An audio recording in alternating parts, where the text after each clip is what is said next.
Welcome to today's webinar, Just a Chat, Youth Fearing a Jobless Future.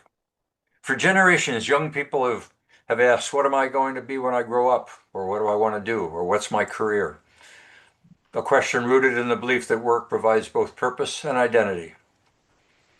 But that belief is now upended. Traditional career paths are vanishing, the job market is fragmenting, the very nature of work is shifting faster than education systems or public policy, in spite of their efforts, can keep up. In this new reality, youth face not just a changing job landscape, but the unsettling possibility that stable, meaningful work may no longer exist in familiar forms. The drivers of these we all know of. We know of AI. We know the rapid movement of research from the universities and technical institutes to the market. We know the amount of capital that's flowing into the market. We know innovation seems to be the word of the day at the political level as global and regional competition increases. Well, what once seemed like an unconventional path, working across sectors and roles, is quickly becoming the norm. The idea of a single, stable career spanning decades has unraveled. So, welcome our youth advisory today. Emerson's with us, Natalie's with us, a couple of others may be joining from the youth advisory shortly. And I posed a few questions I'd like to input from Natalie and Emerson. And I'll kick it off with the first one. How do you define work in today's world? It seems pretty obvious what work is, but work itself seems to be changing. Emerson, Natalie, why don't you kick it off? What's work mean to you in this new world? What a great question. It's kind of an interesting moment for me to actually be looking at that because I don't have a career path laid out in front of me at this moment. I don't have children, 44, and so it's a very, I feel akin to the Gen Zers, the millennials, in terms of looking at the landscape in front of me and wondering really what is uh, what is there to do and what would be meaningful. And I've had an interesting career path. I have a commerce degree and I sold software to oil and gas companies, and then I opened up a yoga studio, and I've been involved in some volunteer work in politics since then. Um, and I think having purpose is so important. I think being in mastery of something is so important, and work can provide that, and work can also uh, take people away from like their real purpose and mastery. And so I think that as things are changing, um, the question becomes how do we create that sense of purpose and mastery because we have that option now in terms of, I guess, a sense of abundance in the world. It's not, there's that, I mean, I know that the youth, what's coming up with them a lot through these conversations has been like a lack of access to finances. But at the same time, I don't know that it's the same as it was, 50 years ago. Um, I mean, I'd let them comment on that. I'm not quite in that position that I need to worry about it, but that's really the question I'm in, and I don't really have an answer, unfortunately. Fortunately or unfortunately, I'm a little bit maybe exactly where they are right now, which is an interesting moment in time. I think, yeah, it's I wish I had an answer. I Well, don't know if that helps. work equates to job, implying you're being paid to do something that requires effort, whether the effort was laborious and required muscle strength, or in the knowledge economy required cognitive output in some intermediate role. We've historically equated work and a job to doing something that you're going to be paid for. I remember my dad saying to me, "Get a job that you like, and you never have to do a day's work in your life," implying that work is effort and doing something you don't necessarily want to do, which was his case. But for me, I guess I never had a job because every job I ever had, uh, I woke up in the morning enthusiastic. But Emerson, you take a shot at it. What's work mean to you today, or what does work generally mean today? Well, I have a similar answer to Natalie. I think work is an activity with a particular purpose in mind or a particular result in mind. Uh, work when most people think about work, they think about a job and they think about something that earns money. But work can also be activity that isn't remunerated.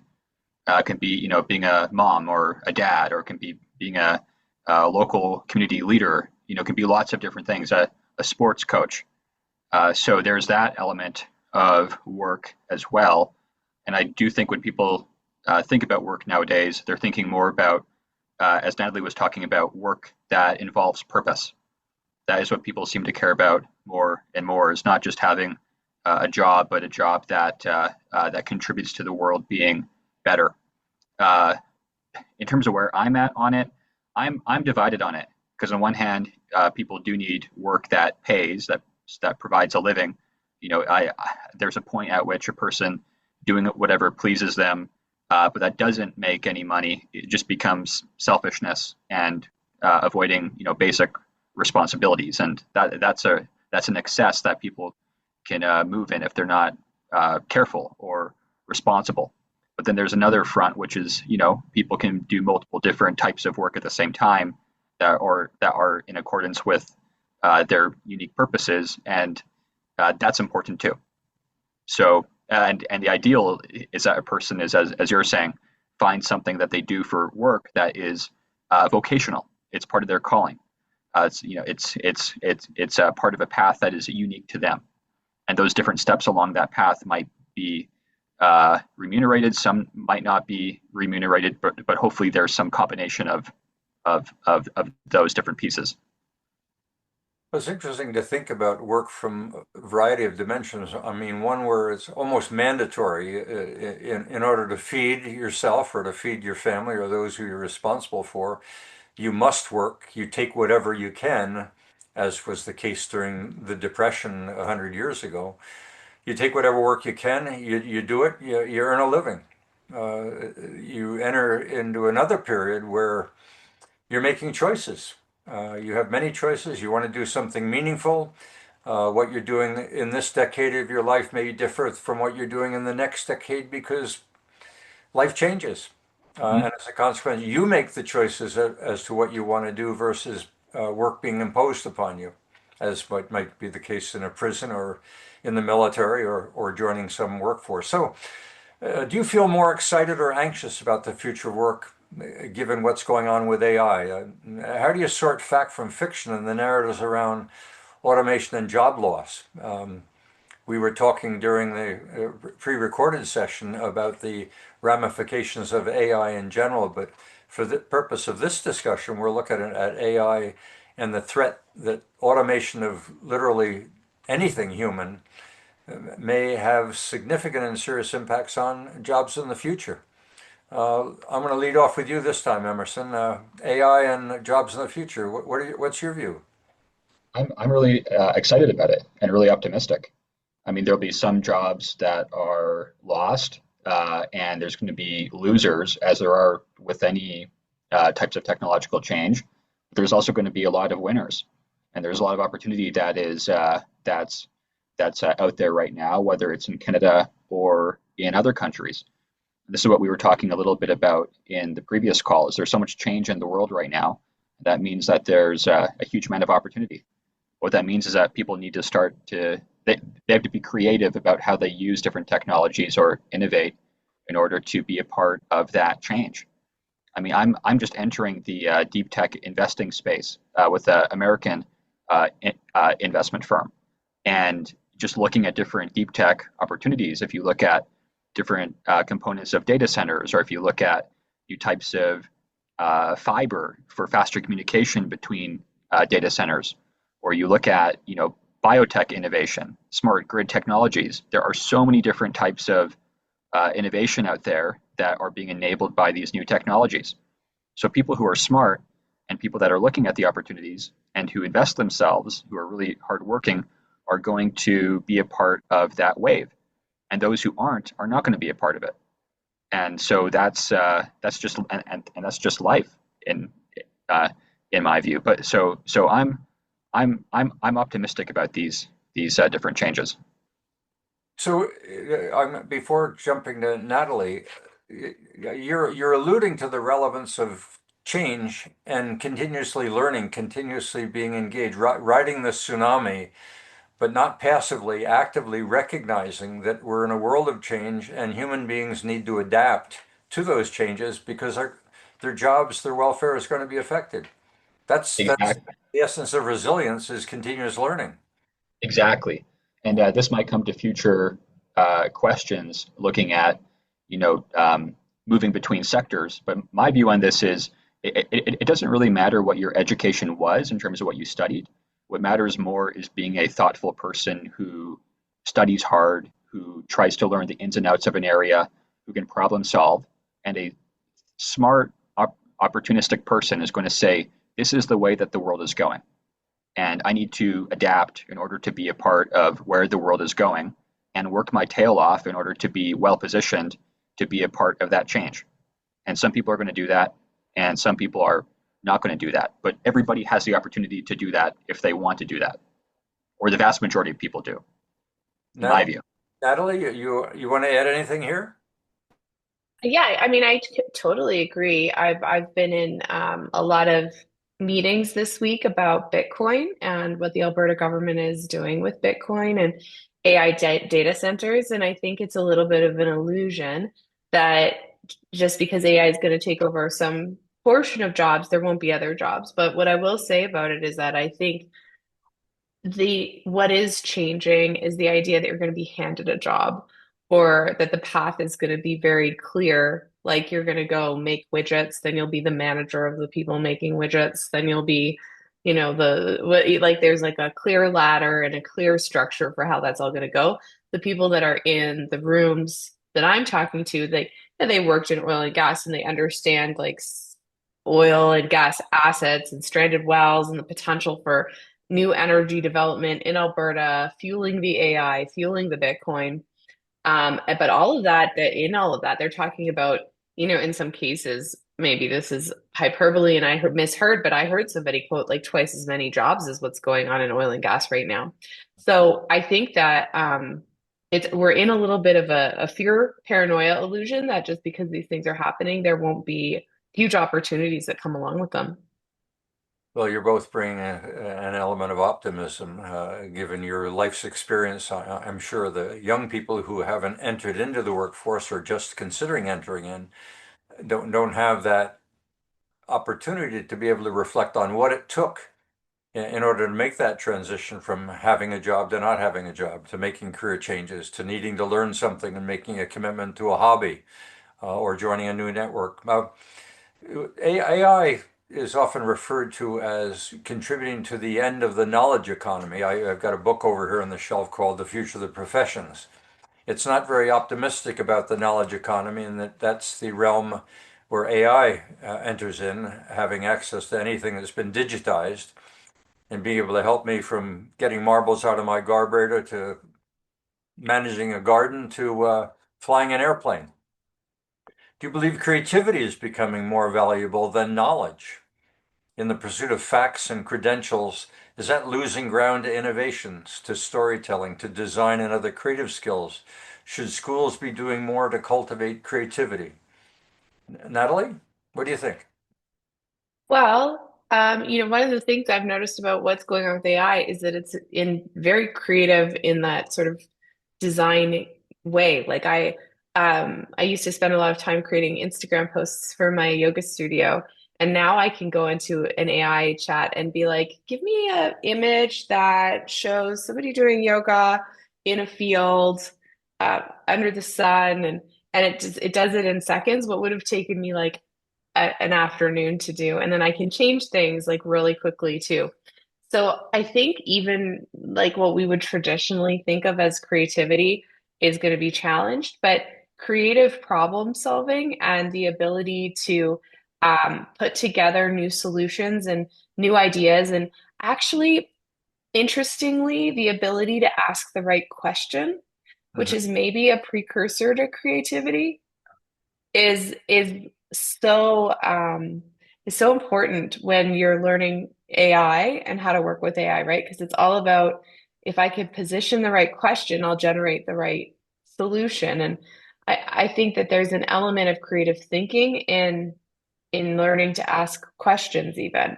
So it's sort of like what aspect or element are you talking about? Physical creativity in the traditional sense or the creativity of our own minds?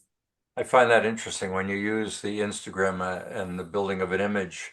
You with your prompt, that was the element of creativity is what you want to design. It was simply a tool to build and to design something. You added the creative element by giving it what I did the same with my garden over the winter. I had 26 different plots. I asked ChatGPT to design them as Van Gogh would design them and tell me which plants I should be using and in what pattern. That was the element of creativity. What it simply did was bring a tool, an algorithm to bear. But the creative element was in the concept, the question of what I wanted to do. Emerson, your turn. Okay, so yes, so AI can be, I mean, it is a great tool for developing knowledge or a general sense of an area really quickly. You know, creative people can sit down and work with ChatGPT for hours just asking questions to better understand a particular area of work. You know, so one area, for example, that I'm focusing on right now is rare earths, looking at just looking at different opportunities to invest in rare earths, whether it's in Canada or America, and you can just ask many questions to quickly understand what the landscape generally looks like. And the responses are very interesting. So it'll tell you about the different projects in Canada, in Australia, in America. You can ask about what processing means or separation means or what these different terms mean, and you develop a good understanding of an area or a high level understanding of an area relatively quickly. So that is positive. That said, one challenge on the AI front, especially looking at technologies like ChatGPT, are that it basically tells you what you want to hear, or, or, or that's a risk, and it's an increasing known issue in the area called sycophancy, where people will ask questions and it will say, "You're a really smart person. What a great question," and it sometimes will actually play back to you what it knows you want to hear. So you're getting a lot of good knowledge, but you're getting some stuff that might be corrupted as well, that is playing to your pre-existing biases. So that's a challenge.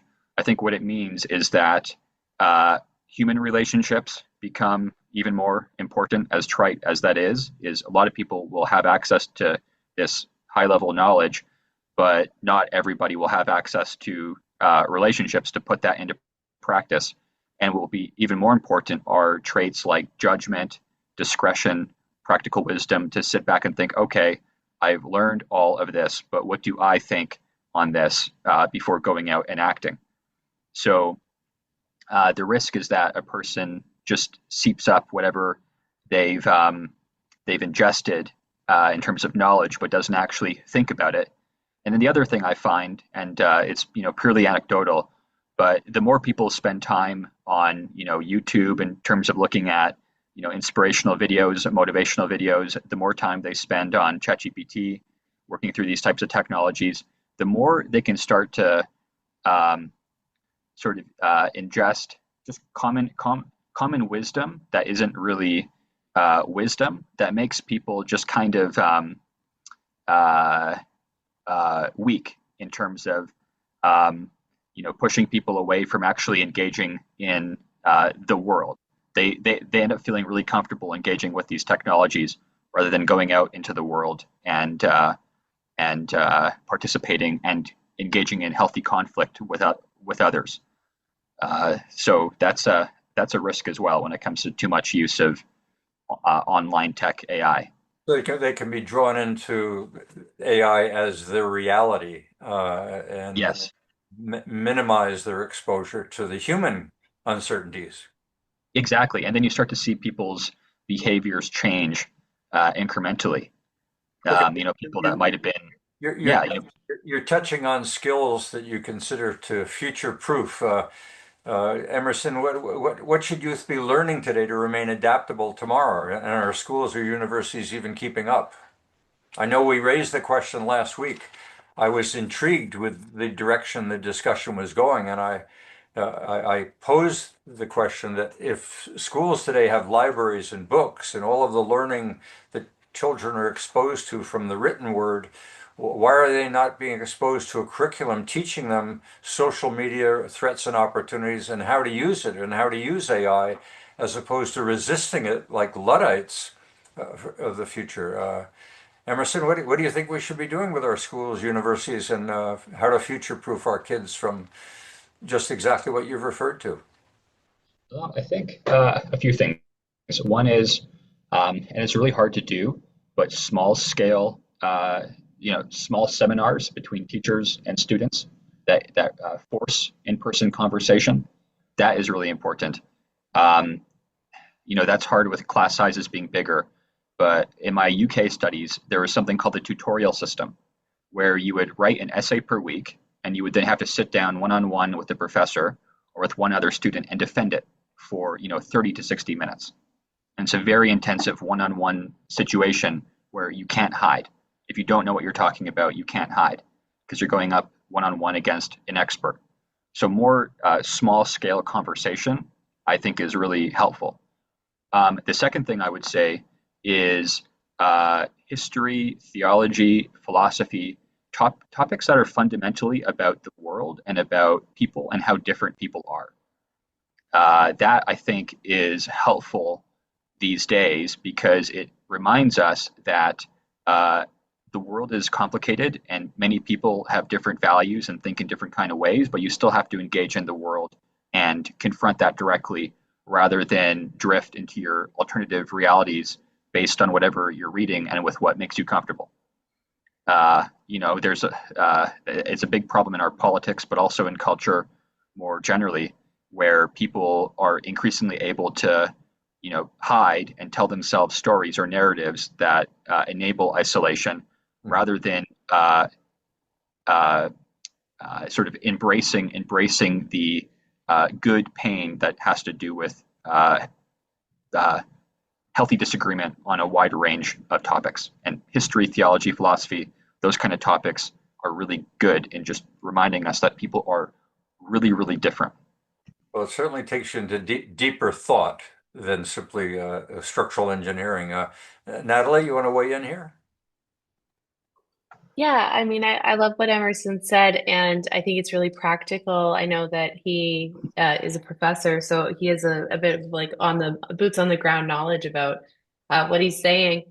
And all I would do is point and clarify from my perspective as somebody that taught yoga philosophy, the potential for really deepening the understanding of the mind with people. And actually, Emerson mentioned like one of the topics that I think would be advantageous to be taught in a constructive and practical way is the idea that people tell themselves stories Hmm. and that ultimately they're in control of those stories and they make meaning.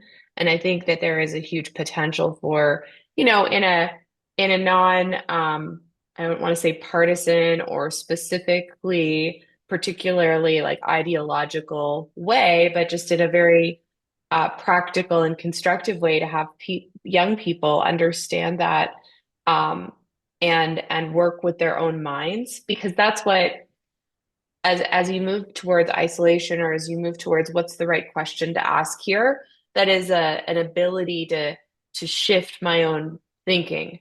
And as I start to understand, well, I am thinking something and that I could choose to think another thing, and that what thing I am thinking is creating my sense of reality. And as I start to explore that and understand that more and more, I have more personal power. So I think there's a huge opportunity to do some really foundational work with people about that. And that kind of ties in psychology and philosophy and theology. I would be excited to see something develop that way, although I don't know if we're ready to, bring all of those disciplines and thoughts I mean, together. what's fascinating, both of you have focused more on process than on content. Education seems to have been in the past more about uh, im giving you knowledge as opposed to teaching you how to learn to find it yourself. The transition that you're referring to is more process oriented. In a world of rapid change, it would seem to me that appetite for continuous learning, that recognition, that passion, that enthusiasm, the embracing of whimsy, of imagination seems to be the features more of the future than to be able to rote present what you have now memorized from knowledge. Any teacher in the future would not necessarily be embodied with knowledge, but with the processes of a psychologist, of a true teacher, not so much an educator, but a teacher teaching learning. I recall when I was managing partner with KPMG and did a lot of hiring, and this was the case in government as well. Somebody asked me once, because I was reasonably successful, I didn't have much turnover. And I did hire people who really embraced the meaningfulness of the work that we were doing. And people asked me once, what was the criteria that I used in hiring? And I would think it'd be very relevant for the future as well as it was for the past. And it was enthusiasm and a can-do attitude. It was that simple. I didn't look for PhDs. I didn't look for even a whole array of life experience. I wanted to meet people who were enthusiastic with a can-do attitude. I was asked recently for a reference, to provide a reference for one on our youth advisory, and I noted that one of the features that really stood out with that person was enthusiasm and a can-do attitude. That's all I needed. From that point on, their career soared and my enthusiasm for them soared as well. So I'll leave it at that. So, would you prefer a secure traditional job? And I mean, if I was talking to the youth advisory in total, I'd be asking, are you preferring a secure traditional job, which is what my dad wanted me to do? Go join the post office, where you've got a secure job for the future, or a flexible, independent, gig-based lifestyle, where you're constantly adapting, learning all the time, and adjusting. Which trade-off, stability versus autonomy, benefits versus freedom, do you see yourself willing to make? I really would like to ask that question of our younger advisory, but Natalie and Emerson, you're the older cadre. So, Emerson, what do you think? What do you look for?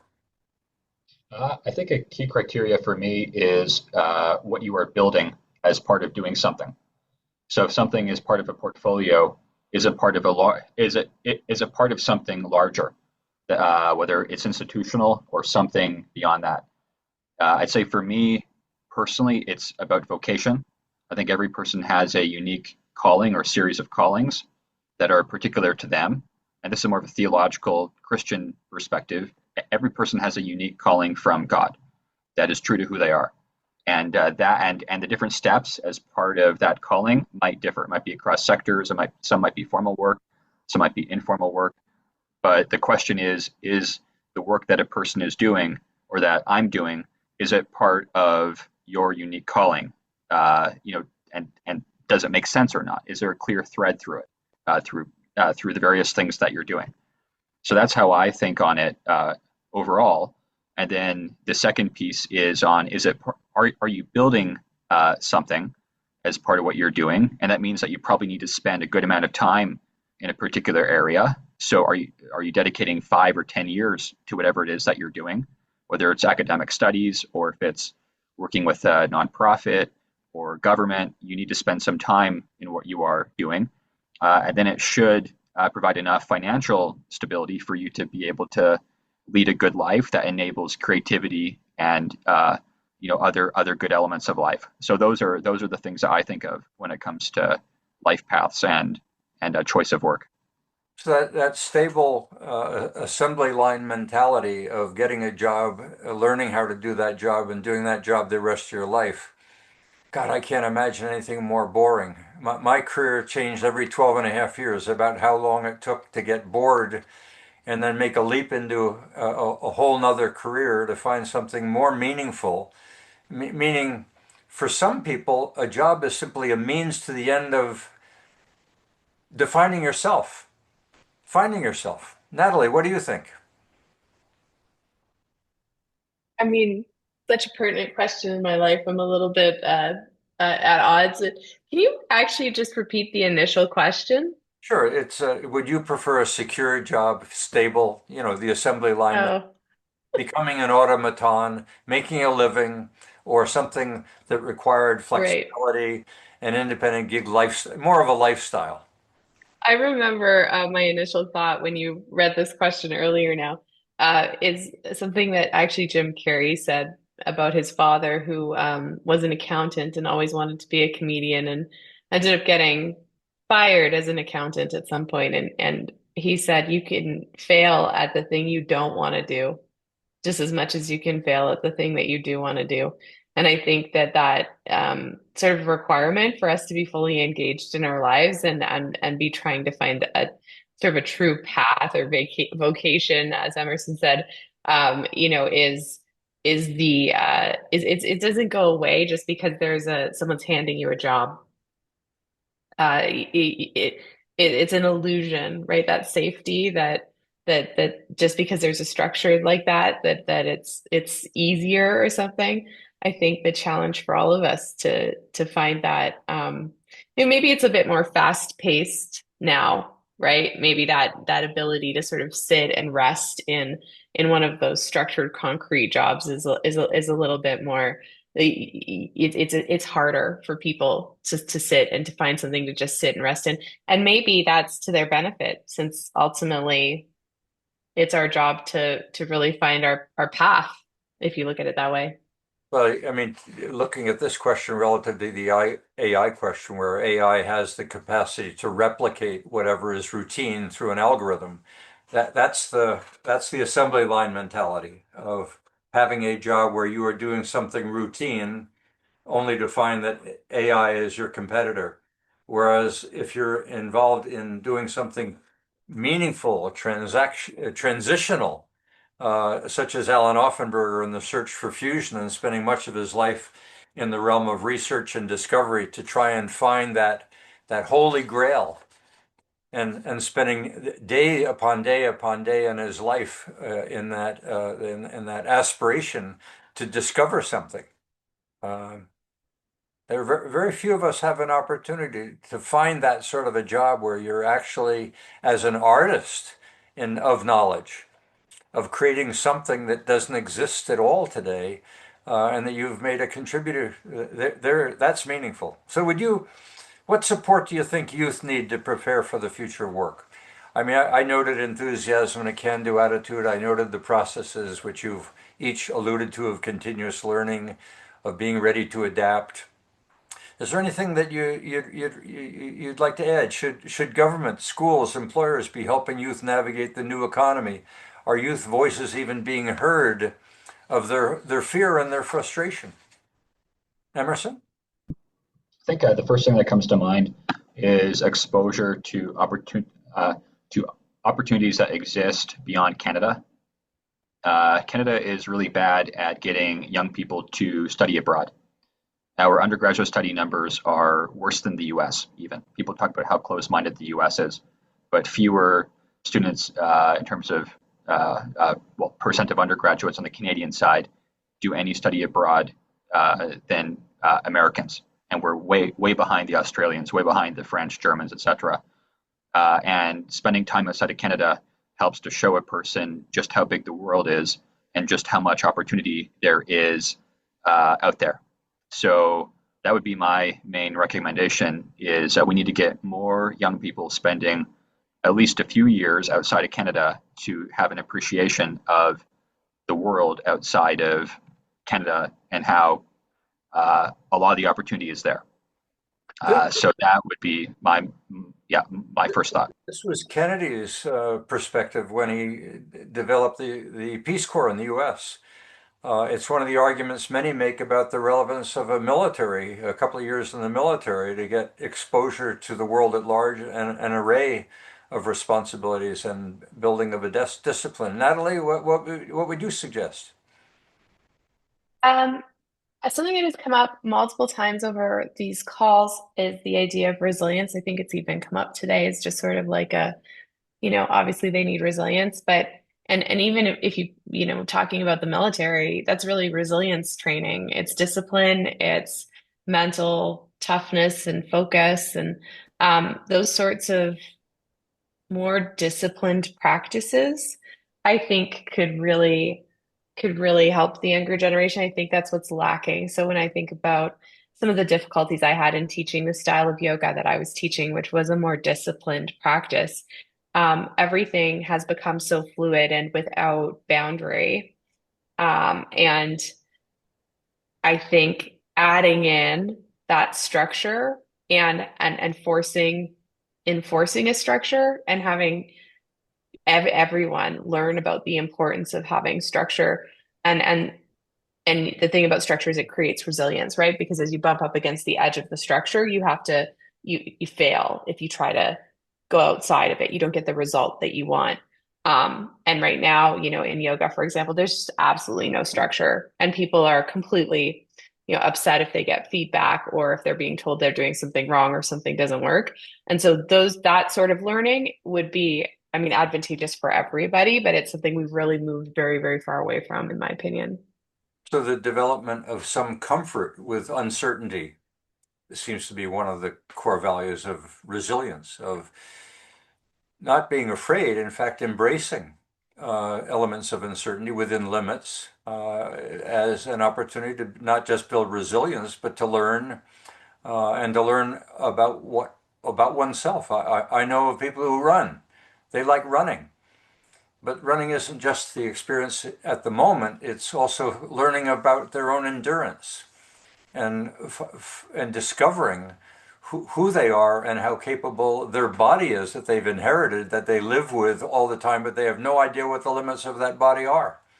Running becomes one of the means by which they discover themselves. Bill, you've got your hand up. I'm going to transition now to the audience, the viewers. Thank you, Emerson. Thank you, Natalie, very, very much. Bill, you're on first. Comment or Excellent conversation. So my theory of work is that which requires an obligation or a duty, and it has nothing to do with any financial transaction. So if you have a duty or an obligation, that's called work. If you don't, that's not work. Couple of comments in the chat. They said the middle class is in trouble with AI. I completely disagree. I think the middle class is going to flourish. No matter how powerful, AI can't weld, fix your plumbing, or run your electrical circuits.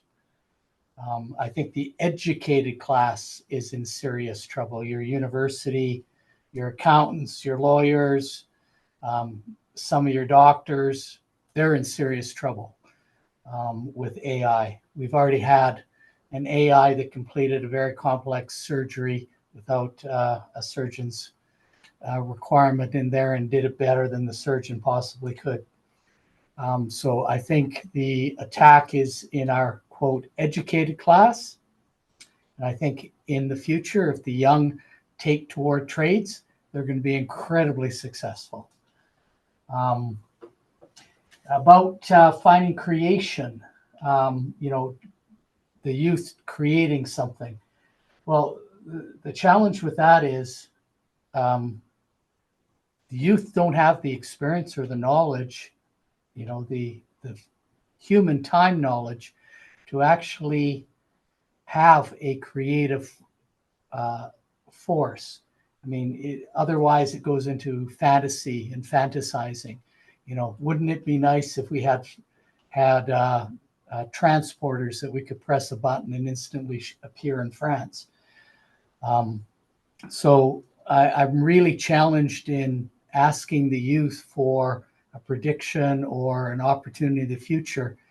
They just don't have the life skills or the experience to actually know the difference between that which is possible and that which is impossible. And the life experience to know the difference between what is incredibly really hard and difficult that requires resilience and effort over decades versus something that is impossible. Those two things, the signals that are being fed back to the person working are exactly the same, but they're not the same. One is impossible and one is doable as long as you have the tenacity to accomplish. So go ahead. You've taken a shot at, and you're not, this is not new. You've taken a shot at the universities, the colleges, the educational system as instruments to teach you what you need to know. I recently read the message from a president of a liberal arts college in the US who is arguing that that is in fact not the case, that the colleges and the universities that are embracing the future are the ones that are becoming instruments of discovery, of helping students better learn how they need to adapt to the world at large versus simply what they need to know. And I found that rather encouraging. I mean, I did go to a liberal arts college, and in that respect, I wasn't quite sure what I wanted to be when I grew up, and I wanted exposure to discovery, to the philosophy, the psychology, the pursuit of understanding and awareness. But it seems to me that some universities, some educational systems are making the transition. I read recently that the teacher of the future will be more like a social worker than a knowledge imparter, that they will be able to spend one-on-one time in that classroom because AI will tell them what it is that that student is doing that they need help for. It will enable the teacher to direct their teaching specific to the needs of that individual. In other words, the teacher will be able to personalize the learning experience. That is a very unique opportunity where in the past they were confronted with one size fits all. They've got a class of 30. They've got to reduce it to the lowest common denominator to make sure all kids are engaged. But the future of AI and education seems to be one for personalizing that experience. That to And me is exciting. and I have no argument against that. A breadth of understanding of history and philosophy and all of that is vital if anyone wants to really truly make a difference. There's no real problem in the world that we see today that hasn't been a problem in the past. And it's not saying the past answers are always right, but it at least gives you a baseline to establish whether your choice is better or worse. So I completely agree with that. I'm not saying that Yep. you should move through without any of that breadth of knowledge and education. In fact, it's vital. But as far as we're talking about AI, I just had a great debate about positive rights and negative rights with ChatGPT, and it's quite intriguing. Oh, one other thing I just wanted to say about creating things. We have this thought that we need to create the next best, greatest thing ever invented by mankind. But truly, progress is making a better mousetrap. It is. It, we tend to evaluate our great change agents, whether the discovery of atomic power or the iPhone and things like that. And yes, they make substantial social changes, but really, society progresses by building a better mousetrap, doing something a little more efficient that's already in action that actually makes a most significant change in our ability to do wealth. I mean, take a look at McDonald's. All they did is just be able to create a food source for a huge number of people all over the world by eliminating an hour to 5 minutes or less to get your food, and at a price that's economical to almost every family group in the world. McDonald's has done more to solve society hunger in the first and second world than almost any other advance in human history. And yet we just see them as a fast food joint, and all the others that are similar. So you don't need to change the world. You certainly, if you want, just change something and just make it a little bit more efficient. And that effect reverberates across the world in ways that you can't imagine.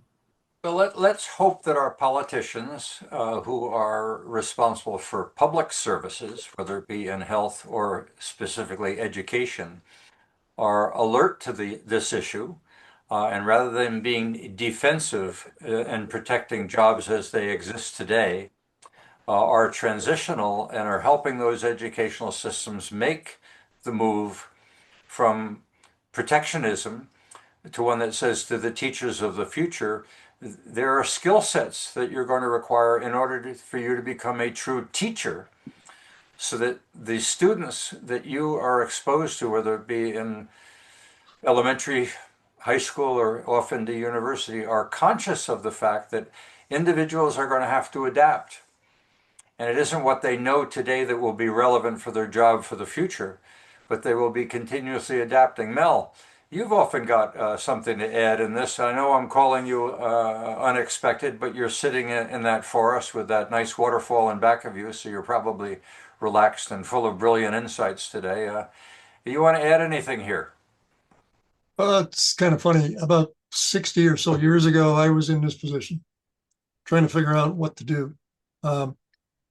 I sat down one night, I remember, with my father, and he took chemistry, but before he graduated, he switched into geology. And I used to be the kind of kid that was curious, coming home with a rock, breaking it open, and asking him what it was. And he'd tell me what was in it or what it was. And I would ask, what is it used for? And that question came up more and more. So he basically says, you don't really want to get into a job that you're going to see something the same every day, maybe with slight variations. What you're looking for is a job where you can solve problems. So I actually ended my career doing exactly the same thing as I did when I started it, solving problems. And ironically, about 2 months, maybe 3 months after I started working, my boss at that time walked into my office, and I had a blank sheet of paper on my desk with a couple of scribbles on it. And he looks at me and he shrugs his shoulders, and the body language was asking, what's the problem? So I basically said, I have a problem. And he simply asked, what are you going to do about it? And I said, I'm going to fix it. He said, good. And he walked out. And, that's been the way it was pretty much my whole life. So on a personal basis, I said the goals I set were really to learn something new every day, that no 2 days would be the same, and that I want to make it such that when I left the office that day, that I felt I accomplished something much more than just showing up for work. So in the whole, looking back over the whole career, I've probably changed jobs about 5 or 6 times. Some of the things I've done, I had to be prepared to be agile, dynamic, recognize an opportunity from, a spiral of death kind of thing, and ask questions, communicate, and look ahead. Because I can't change the past. I haven't figured out how to do that yet, but we all can change the future. And I think that as Alan probably can attest more than most of us here, looking at something like nuclear fusion, we can all define what it is, but getting it, nailing it down, making it work, and addressing the large capacity that it has is something that few of us have, but we can make those changes in our own worlds. Mm-hmm. So, I just see things being just a little bit different today than what it was like before. We just have to kind of grab ourselves by the ears and go forward. So the only other thing I'd say with AI, the ones who are going to win are going to be the ones who are going to use AI. They won't be replaced by AI. The ones who are using it will not be replaced. During the preliminary discussion before the recording of the webinar began, we were talking about some of the concerns people have with AI, and it has been this week reported that Hitler and anti-Semitism with Grok became a concern, and as a consequence, there was a lot of negativity about AI being a valueless instrument. And so in that discussion that we had, I asked ChatGPT, it took 5 minutes to do this or less. I asked ChatGPT in the interest of determining whether or not it's the prompting that was the problem. And I said, I'd like your views of the merit of Adolf Hitler as a leader for the difficult times today. Share the values on which you base your views. And it said back instantly, Adolf Hitler was a catastrophic leader whose legacy is defined by genocide, war, and the destruction of human dignity and democracy. Any consideration of his merit must start and end with recognition of the immense suffering caused by his ideology and rule. And I asked, what was the moral code that you're drawing upon, given that it has access to everything that's been digitized, that has embedded in it morals? And I asked him, why are you rejecting Hitler's leadership? And it said moral values, democratic principles, long-term impact. Why this question matters today. And then I went on, I said, but what moral code are you following? And it said, great question. My responses are grounded in a secular, humanistic, ethical framework, principles widely shared across many cultures, legal systems, and philosophy. Here were the core moral principles that ChatGPT used in order to dismiss the leadership that Adolf Hitler would bring to the world today. It said, respect for human dignity, justice and fairness, compassion and empathy, freedom of thought and expression, responsibility and consequences, and the philosophical roots, back to Emerson and Natalie's comments about the relevance of philosophy, human rights law, Enlightenment thought, secular humanism, and democratic ethics. These are not religious rules, but rather universally shared ethical standards developed to support peaceful, pluralistic societies. I was comforted. That prompting said, I want you to tell me the values that you are using in order to assess the merit of a particular form of leadership. And this is what it came up with. This didn't come up with what Grok came up with. I think whoever fed Grok that question had prompted it in such a way that it got the answer that Adolf Hitler had values that were relevant for today because they were anti-Semitic. I'm adding confidence in how you can use AI even on issues of valuation. Yeah, I saw that article on TV today around noon. And there was another one just a couple of days ago where somebody had said they believe that AI now has had access to all of the information from humanity. You know, when you get a comment like that, I don't know, I can't remember who said it, and it was so far off base that you just ignore it. Well, it has access to whatever's been digitized, and the fact that it can get Well, true, yeah. it can give me answers, and I know, Mel, you've worked on this too. It's almost in the blink of an eye. I know it's consuming enormous quantities of energy, and that's been up for discussion the last few days as well, of the relevance of renewables or the relevance of nuclear or the relevance of fusion at a time when energy consumption by AI is increasing astronomically. And as we get into generative AI, where AI is actually thinking for itself and beginning to reason, and there was a critique on this today, you're looking at energy as a possible impediment. And you're also looking at whether or not it's possible. The research recently completed by Apple on a variety of tasks did indicate that we're not yet there. That the more complex the exercise, the more it begins to fail. It does a pretty good job of reasoning in a number of tasks, but it reaches a point where the complexity of the task is such that it begins to fail. Anyone want to jump in here? Hi. Of course, a user of AI nowadays and in the past, and I kept struggling with finding the place where AI might push us. In a way, the adaptable entity in an interaction between AI and the human is the human. We have 3.5 billion years of knowledge of how to adapt in order to survive. I'm working now on a book on child education, on emergence. And I've extended the subject all the way to the zygote, to the fecundated cell.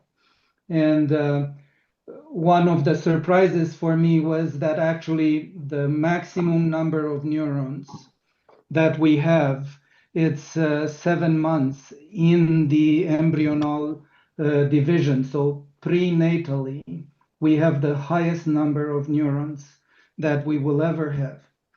The largest network, so the neurons connected with the relations, is around 3. So the most powerful ability to capture patterns and understand patterns, it's around 3. And the rest of the emergence is to actually tune, optimize from an energy point of view, that power, that ability of one's brain and extending the brain to the mind, power of the mind. So there is a continuous pruning that takes place with the refinement of the weights and so on, but there's a continuous pruning.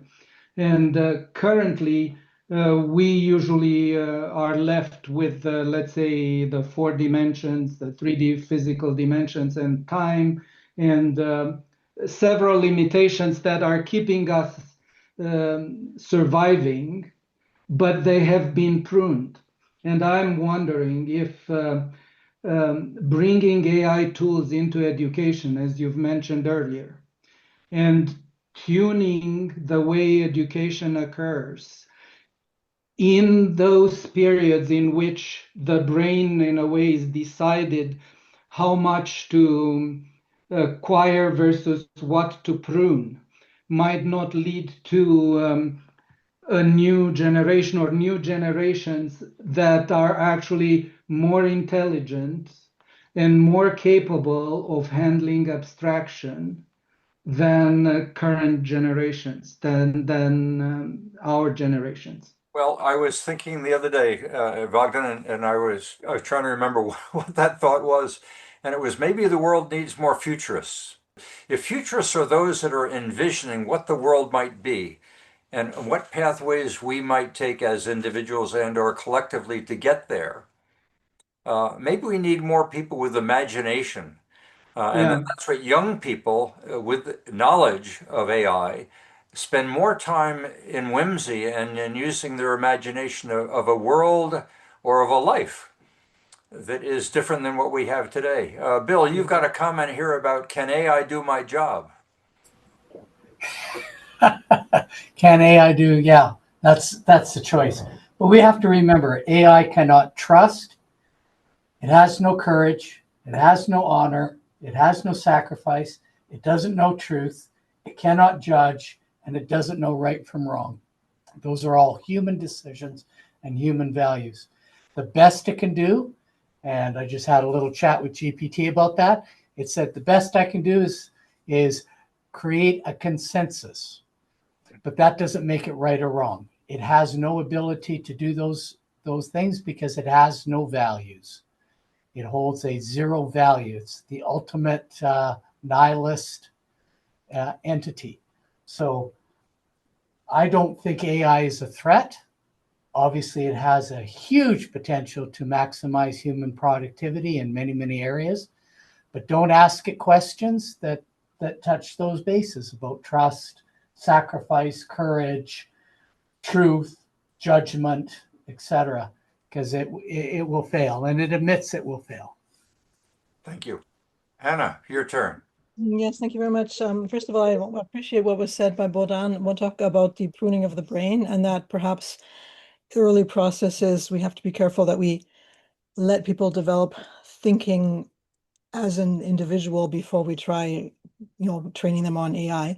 I have a bunch of concerns with some of the things that are being mentioned. For example, when you mentioned futurists, I don't know for sure if you've been following very much the Policy Horizons Canada, because we do have a department in the government that's called Foresight, and they are futurizing. But what they're doing is they're actually creating a pathway for the corporations that are going to benefit from this version of futurizing. So if you haven't seen Policy Horizons and sort of disruptions for the future and all of that, it's interesting because you futurize, but you futurize in the way you want to go. Why are we not futurizing into areas like neutrality studies, for example, keeping countries neutral? Why are we not futurizing into organics? Why are we futurizing into something that's going to be involving companies like Circle.com, which is basically going to run the digital currency for the planet? We're futurizing, we're having people shape those futures who have a sort of hidden agenda. So that's kind of one kind of thing. You might be thinking of other futurists, but those ones came to my mind, and I've just recently been piling my head into what they say. And then the yeah, the pruning of the brain. The basically knowledge before somebody was saying people will learn to discern things. The teachers will be not teaching, but helping the kids use AI correctly, and that we don't have to teach content. But what was interesting with the youth on the panel were saying we should be teaching philosophy, history, et cetera, we need a certain base of content against which we can test and proof what AI is telling us. Because if we, it's like the trusted news organizations. Everybody trusts these trusted news organizations, but if we don't know like basic scientific content or monetary content or whatever kind of historical content, we're led to believe what the trusted news organizations are telling us. And likewise, we'll be led to believe what AI is telling us.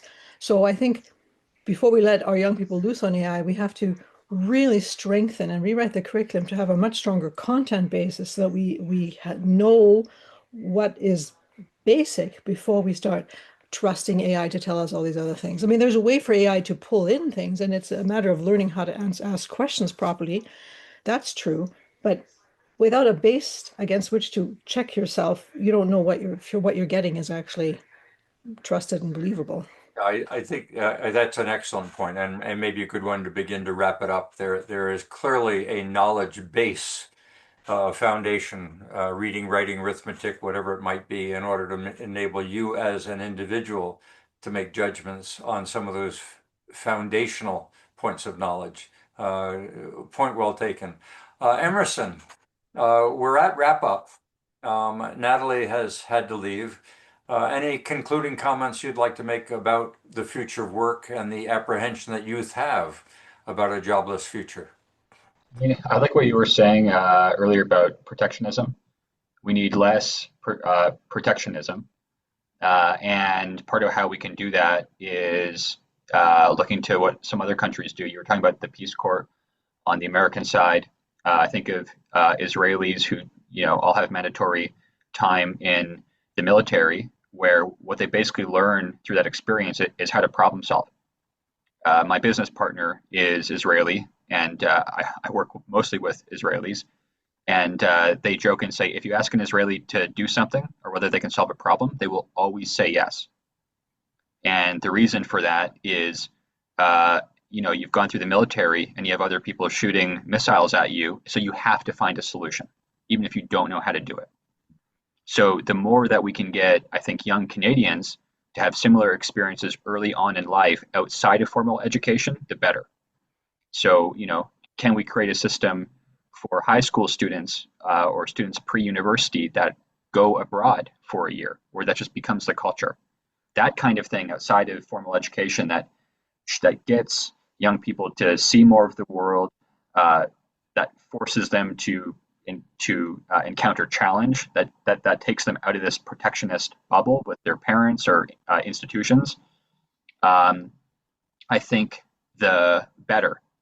And part of what we're talking about on misinformation, disinformation, and truth is that can partly be achieved through better education, reading certain types of materials, philosophy, psychology, theology, etc., in depth. A lot of it too is just by having a more diverse array of life experiences, so that people can see how people are and become more critically minded.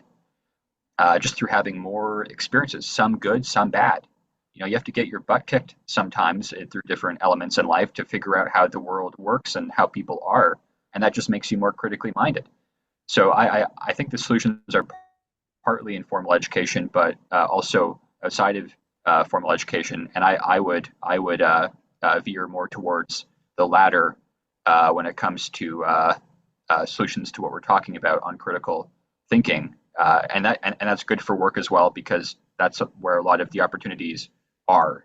It's in those experiences where somebody's mind is enlarged and sees how big and interesting the world is. Well, thank you, Emerson. That was an excellent wrap up. So we are in a wrap up that perhaps youth are fearing unnecessarily a jobless future. That we've talked about the development of resilience and exposure to uncertainty, the exposure to an array of life experiences should better prepare youth for the uncertainty of the future and the fact that making job changes isn't just about earning a living, but searching for work that provides you with some meaningful experiences as you, I think it was Dale Alton would talk about aspiration as you aspire to have a richer life rather than just working on an assembly line. So I thank you all for your input today.